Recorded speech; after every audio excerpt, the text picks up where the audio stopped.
Do Christians even realize that they create their own contradictions? Because this gentleman right here just created his own contradiction in his whole long soliloquy that he sent to me. So in his long statement, he first tries to make the claim that the reason why we know that the Exodus happened is because Solomon spoke about it happening 490 some odd years after the Second Temple was built. And so based on that, the year of the Exodus would be 1400 in the 1400 BCE. Now that is with the idea that you already believe that these events happened. If you accept what Solomon says, you have to already believe that that has happened, that the Exodus is a real story.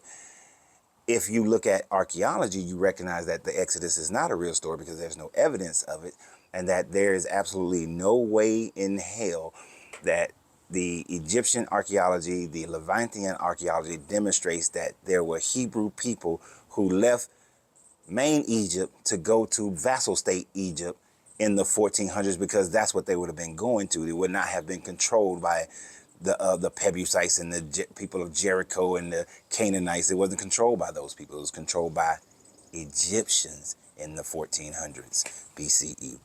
Now, the other part, the contradiction though, is he says that we have archaeological evidence based on the fact that there's a stele, and it talks about the fact that there are shepherds, the Shashu people, who were worshipers of Yahweh.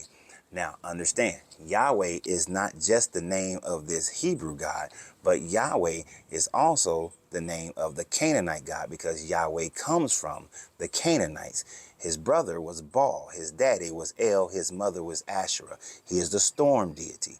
So since they're talking about Shashu people, wanderers, nomadic people who worship Yahweh, that doesn't mean it was the Israelites, because the Midianites worship Yahweh. The Moabites used to worship Yahweh. The Canaanites used to worship Yahweh.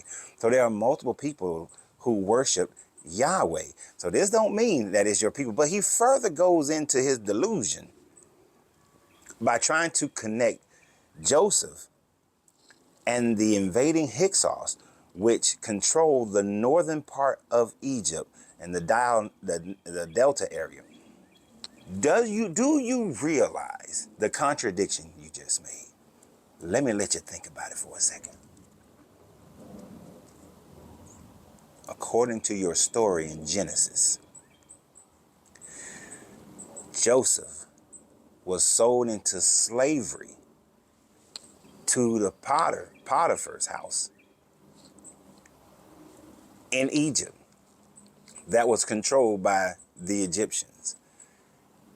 He then became the number 2 guy to the Pharaoh. And then they supposedly 200 years later becomes enslaved.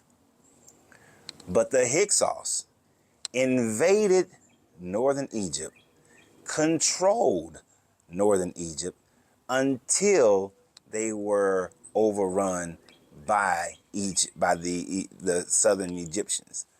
So the Hyksos were never slaves. The Hyksos were an invading, occupying army.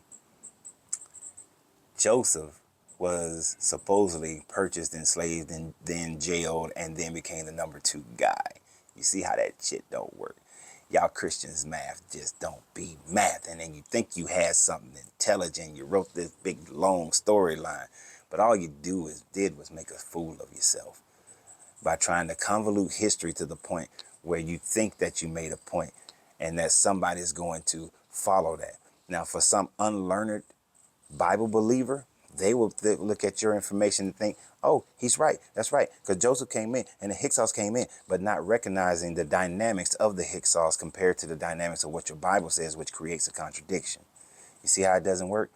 A person who believes in the Exodus in the 1400s is just ignoring the dynamic that the fact that the Egyptians controlled the Levant during the 1400s. Matter of fact, it was one of their greatest zenith of their empire in and around that time frame. So they were doing great and controlling the Levant. So Moses left for Egypt for more Egypt. You see how your math just don't math. But y'all have a great day. And remember always, you got to free yourself to be yourself, because your greatness is non-negotiable. Good journey, good vibrations.